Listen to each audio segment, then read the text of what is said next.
Hindi raw tao kundi aso rin ang dahilan kung bakit naputol ang dila ng isang aso sa Valenzuela na nag-viral kamakailan. Balita hatid ni Dano Tingkungko.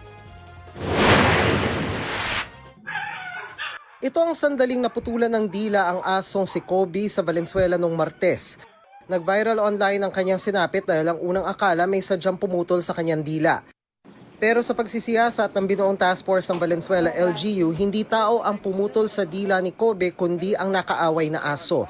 Nasaksihan daw ito ni James na pauwi noon mula sa trabaho. Parang may naririnig na po akong sumisigaw-sigaw. Binuksan ko uli yung headlight ko. So at least makita ko si Kobe po is parang kagat-kagat po sa pisngi.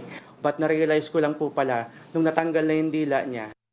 Ayon sa task force, tugma naman sa CCTV ang kwento ni James. Wala raw ibang taong noon at imposible ring tao ang nakagawa dahil nangyari ito sa loob ng 19 na segundo. Imposible rin pong mabubuksan niya ang bibig ng aso. May 6 pa na aso andoon.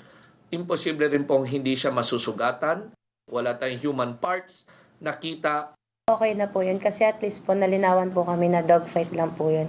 Dano Tingkungko, nagbabalita para sa GMA Integrated News.